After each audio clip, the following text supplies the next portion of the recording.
Pengamat politik Rocky Gerung menyebut kemungkinan PDIP mendukung Anies Baswedan sebagai Capres 2024. Dilansir dari Warta Ekonomi, Rocky menyebut bisa saja ada kemungkinan karena PDIP dan Megawati sudah gerah dengan manuver Jokowi plus Ganjar. Partai berlambang banteng itu mengalihkan dukungan ke Anies Baswedan. Sangat mungkin PDIP merasa kalau begitu ya Anies aja yang kita dukung karena Ganjar dan Jokowi tidak tunduk pada konstitusi partai. Jadi semua bisa berlangsung, jelasnya.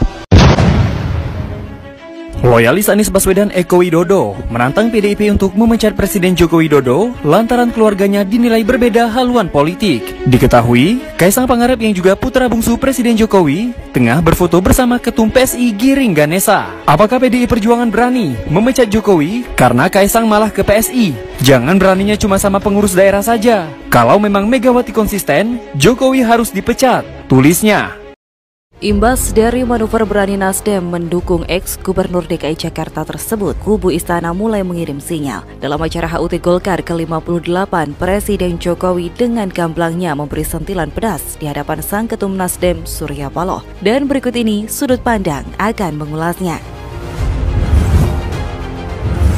Presiden itu seperti pilot, penumpangnya banyak sekali, seluruh rakyat Indonesia. Dan Pilpres itu memilih pilot dan co-pilot. Ini yang tidak mudah. Belum lama ini, Partai Golkar menggelar acara puncak perayaan HUT ke-58 pada Jumat 21 Oktober 2022 yang dihadiri banyak tokoh besar, diantaranya Presiden Joko Widodo dan beberapa ketua umum partai politik termasuk Surya Paloh dari Nasdem. Dalam pidatonya di hadapan para petinggi parpol itu, Jokowi menyampaikan pesan yang menyinggung soal agenda pengumuman calon presiden dan calon wakil presiden dari Partai Golkar. Presiden mewanti-wanti Golkar agar hati-hati dan tidak sembrono dalam mendeklarasikan calon presiden dan wakil presiden 2024. Saya yakin Golkar akan dengan cermat, akan dengan teliti, akan dengan hati-hati, tidak sembrono dalam mendeklarasikan calon presiden dan wakil presiden. Sangat tegas sekali cara Jokowi menyindir di depan ketum Nasdem langsung. Apalagi ini forum besar yang dihadiri banyak ketum partai. Ini juga merupakan teguran langsung oleh Presiden yang menjadi nahkoda di pesta politik 2024 nanti.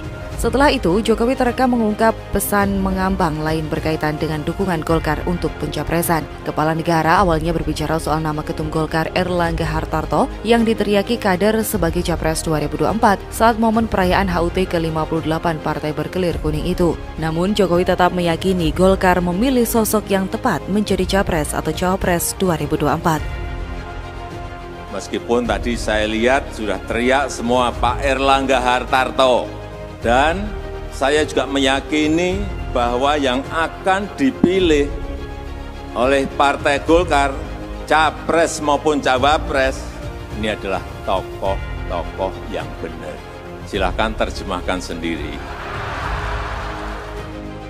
Ini membuktikan Jokowi benar-benar nekat mengatakan sesuatu kepada orang di depannya. Berbeda dengan Surya Paloh yang di belakang Jokowi mengkhianati janji politiknya. Sudah banyak janji-janji Surya Paloh yang ternyata tidak dilakukannya sama sekali. Awalnya dia mengatakan bahwa tidak akan menjadikan Partai Nasdem sebagai sebuah partai, namun sebuah gerakan saja. Lalu akhirnya dia membuat partai. Kemudian setelah 3 kursi menteri diberikan Presiden Jokowi kepada Nasdem, pengkhianatan Nasdem kepada Presiden Joko Widodo jelas terlihat juga dengan mendukung Capres Anies Baswedan. Imbas dari manuver berani Nasdem mendukung ex-gubernur DKI Jakarta tersebut, kubu istana mulai mengirim sinyal mendesak agar partai pimpinan Surya Paloh itu ditendang dari koalisi istana dan kabinet menteri Presiden Joko Widodo. Di antara pihak yang beberapa kali mengirim sinyal tersebut adalah PDIP lewat sejumlah elitnya. Mengenai kuatnya desakan agar Nasdem ditendang dari kubu istana, pengamat politik Rocky Gerung angkat suara. Rocky menyebut bahwa desakan yang muncul salah satunya lewat PDIP adalah hal yang bagus mengingat manuver Nasdem sudah terang-terangan bertentangan dengan istana. Inilah yang menjadi alasan dan latar belakang mengapa Presiden Jokowi langsung meluapkan isi hatinya di dalam acara Golkar yang dihadiri oleh Surya Paloh juga. Sindiran Jokowi benar-benar halus sekali tapi sakit sekali. Ini menjadi sebuah hal yang telah dirasakan oleh Surya Paloh sehingga dia sakit tapi tak berdarah di depan Presiden Joko Widodo. Presiden Jokowi adalah sosok yang tidak ada tekanan politik dan memang benar-benar menjadi orang yang kalau bicara selalu di depan orangnya. Padahal kita tahu Surya Paloh itu diam-diam mencapreskan Anies Baswedan mendadak 1 hari setelah tragedi Kanjuruhan.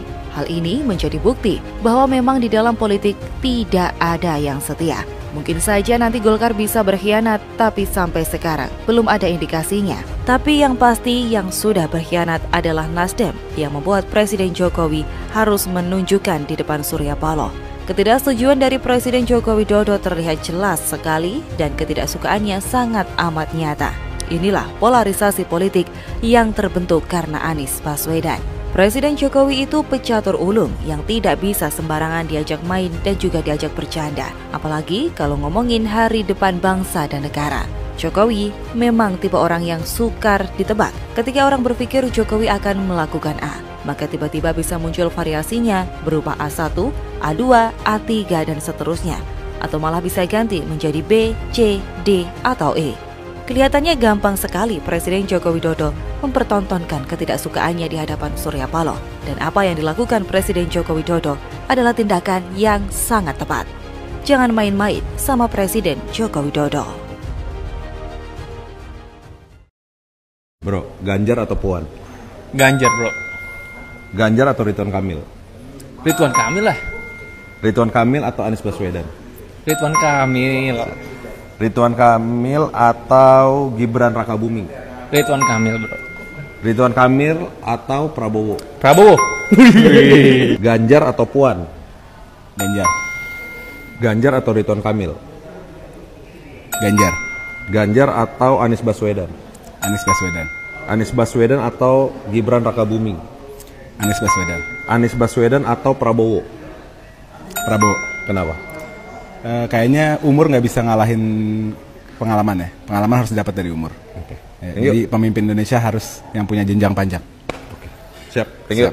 Prabowo dan Anies itu nomor 1 pasti Prabowo. Anies nggak ada di atas Prabowo. Nah belakangan boro-boro Anies jadi nomor 1. Begitu datang Ganjar, Ganjar itu kalau nggak nomor 1, nomor 2. Sekarang dia? Iya, Anies turun peringkat. Jadi nomor 3. Nah, yang kedua nih, bandingkan dengan elektabilitas Pak Jokowi waktu jadi gubernur Jakarta. Dilantik Oktober 2012, awal 2013 kita survei, Jokowi sudah nomor 1.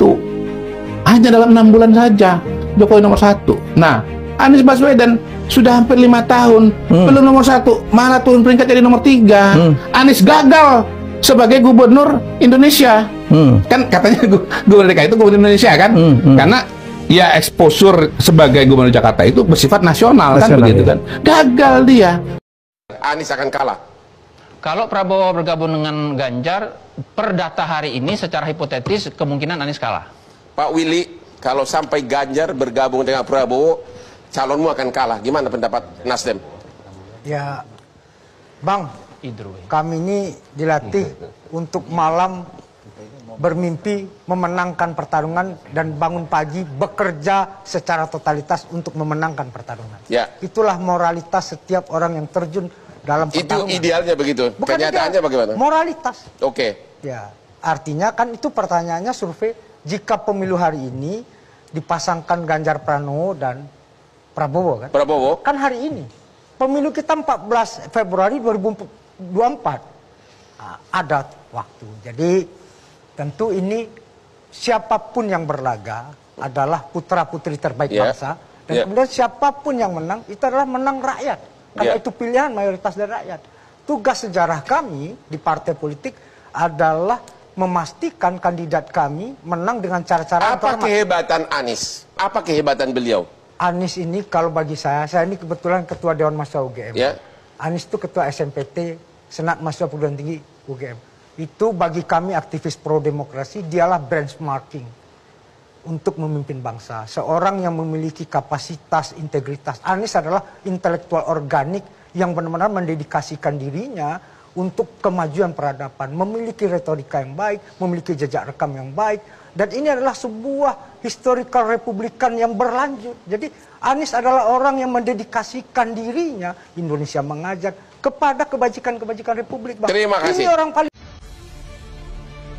Oleh karena itu, Pak Anies sebagai mantan Menteri Pendidikan yang dipecat oleh Jokowi karena melaksanakan apa yang disebut dengan pendidikan, yang itu merugikan mereka yang selama puluhan tahun menerbitkan buku-buku teks, maka kemudian Pak Anies dipecat oleh Jokowi. Alhamdulillah.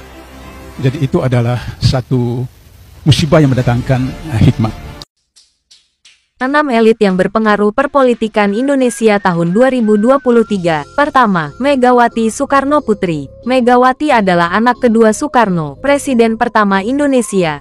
Dari Fatmawati, Megawati sendiri dibesarkan dalam suasana keistanaan karena saat itu Soekarno sedang menjabat sebagai presiden. Sejak menjadi mahasiswa, Mega sudah berkecimpung di dunia politik melalui GMNI. Tahun 1986, Mega menjadi wakil ketua PDI cabang Jakarta Pusat. Pada 1993, dia terpilih menjadi ketua umum PDI. Kedua, Surya Paloh terkenal di masyarakat sebagai pengusaha pers dan pemilik stasiun televisi Metro TV. Namun tidak hanya itu, Surya Paloh juga aktif sebagai politikus dan memiliki harian Media Indonesia dan Lampung Pos yang tergabung dalam Media Group. Ketiga, Kiai Haji Yahya Kholil Stakuf ditetapkan sebagai Ketua Umum Pengurus Besar Nahdlatul Ulama. Kiai yang akrab disapa Gus Yahya itu lahir di Rembang, Jawa Tengah pada tanggal 16 Februari tahun 1966. Ia terpilih sebagai Ketua Umum PBNU saat menginjak usia 55 tahun. Ia merupakan putra dari Kiai Haji Kholil Bisri, kakak dari Kiai Haji Ahmad Mustafa Bisri. Keempat, pensiun dari dinas militer, Prabowo Subianto beralih menjadi pengusaha. Ia mengabdi pada dua dunia. Nama mantan Pangkostrat dan Danjen Kopassus ini kembali mencuat, menyusul keikutsertaannya dalam konvensi calon presiden Partai Golkar. Kelima, Jenderal TNI Agung Gumelar lahir di Tasikmalaya pada tahun 1945. Masa kecilnya sebagian besar dihabiskan di Bandung sampai ia selesai pendidikan SMA. Kemudian Agung melanjutkan pendidikannya ke Akademi Militer Nasional Magelang pada tahun 1969. Keenam, Jusuf Kalla lahir di Watampone. Semasa muda, Kalla banyak menghabiskan waktu untuk berorganisasi kepemudaan. Pengalaman berkecimpung dengan organisasi berhasil mengantarkan Kalla untuk menjadi orang kedua di Indonesia pada tahun 2004 sampai 2009. Ketujuh, Deddy Corbuzier memulai karirnya di dunia hiburan tanah air sebagai pesulap. Namun, saat ini dia dikenal sebagai presenter dan YouTuber. Bahkan, Deddy Corbuzier kerap mengundang berbagai bintang tamu ternama dari berbagai kalangan profesi.